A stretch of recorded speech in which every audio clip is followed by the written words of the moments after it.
Di episode kemarin kita sudah tahu kalau Hanso bertarung melawan klan Lee Won-kyung. Kalian penasaran dengan kelanjutan ceritanya?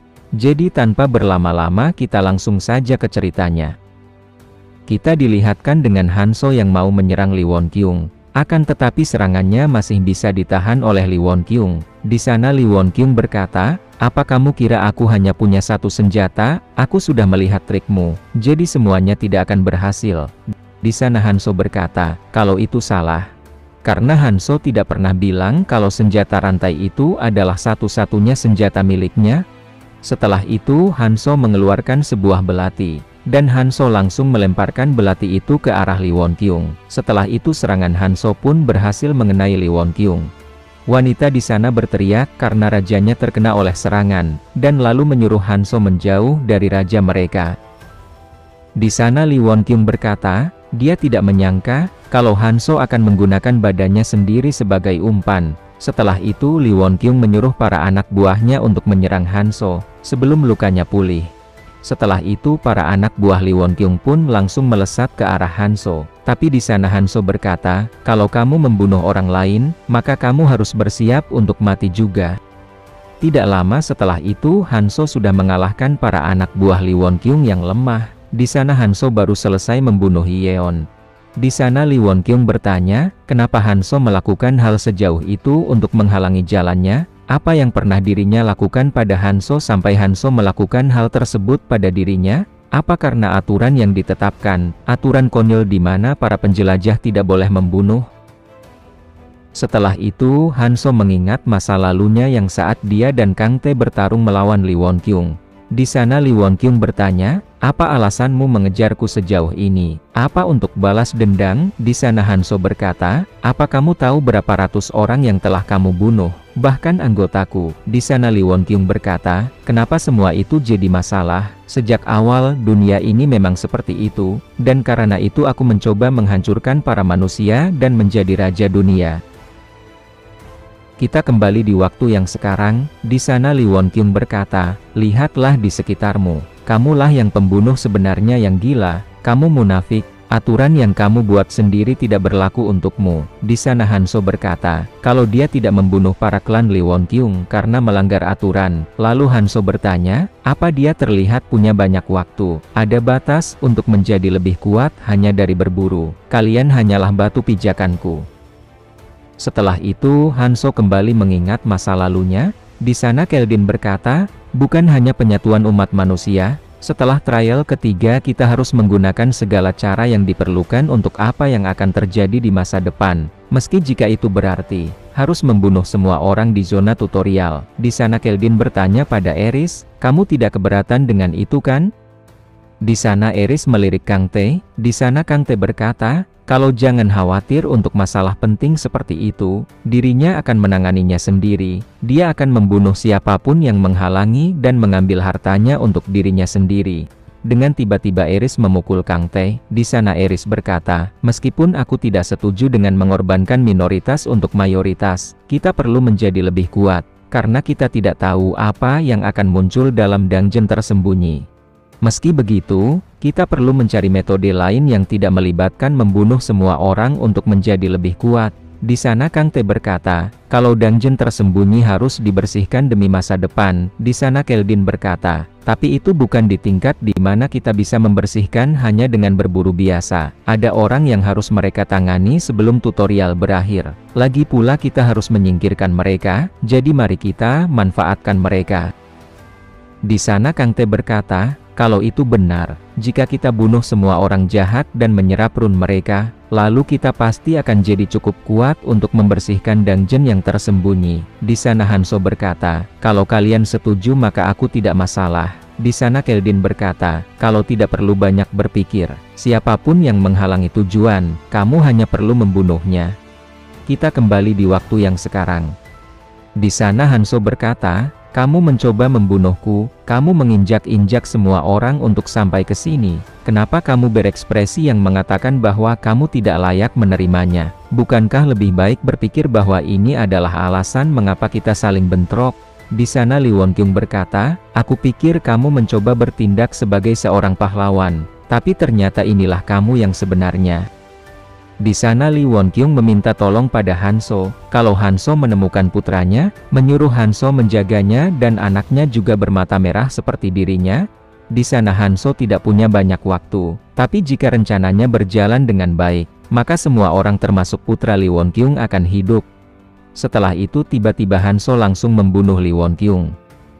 Kita beralih di tempat klan milik wanita berambut pirang. Di sana wanita berambut pirang berteriak, berapa lama lagi mereka harus melindungi tempat tersebut. Seorang pria di sana berkata, kamu bisa memilih pergi untuk sekarang, akan tetapi wanita berambut pirang di sana tidak bisa meninggalkan tempat tersebut, karena menurut instingnya kalau masih ada yang tertinggal. Di sana wanita berambut pirang berkata, kalau dia ingin mengikuti Hanso diam-diam, tapi tidak dirinya sangka akan ketahuan. Di sana wanita berambut pirang tidak sadar kalau Hanso sudah datang tapi dengan wujud wanitanya. Di sana Hanso berkata, kalau dirinya sengaja meninggalkan mereka sendirian. Lalu Hanso bertanya, apa kalian melindungi tempat ini? Wanita di sana berkata, kalau itu tentu, dan dia menangkap mereka yang mengikuti ke tempat tersebut. Di sana Hanso bergumam, aku akan membunuhnya jika dia melakukannya, tapi aku sudah menyelesaikan semuanya, jadi dia tidak akan mendapatkan apapun jika dia pergi ke sana sekarang. Di sana Hanso berkata, kalau klan dari wanita berambut pirang itu bisa pergi. Di sisi klan wanita berambut pirang dia kebingungan karena bisa pergi begitu saja. Seorang pria di sana berkata, mari kita pergi sekarang dan menemukan arah lain. Akan tetapi raja mereka tidak mau. Dirinya mau maju ke depan, karena dirinya harus tahu apa yang dilakukan oleh Hanso. Setelah itu klan dari wanita berambut pirang sampai di tempat salib merah. Di sana sudah ada asisten Frey. Wanita di sana bertanya pada asisten Frey, gimana salib itu dapat digunakan. Setelah itu kita dilihatkan dengan Hanso yang sudah memasuki portal, dan dia sudah kembali dibentuk prianya. Ternyata tempat itu adalah tempat di mana para penjelajah yang menyebar akan berkumpul. Setelah mereka semua melewati ruangan dari lantai pertama ke lantai ketiga, lantai 4 zona persiapan. Di sana Hanso merasa, kalau semakin dekat dengan tujuan mencapai Pulau Menara. Di sana asisten Frey berkata, di tempat ini persiapan melangkah ke zona merah terjadi. Seperti membuat perahu di tepi sungai untuk mencapai pulau di tempat tersebut, perahu diperlukan untuk masuk ke zona merah. Materialnya dikumpulkan dengan berburu hewan dan monster yang ada di sekitar. Berdasarkan material tingkat perahu yang bisa dibuat akan berubah. Tapi jika para manusia bisa membuatnya, maka para manusia bisa pergi dengan siapa pun yang mereka inginkan. Kalau membuat perahu besar itu lebih baik daripada membuat yang kecil.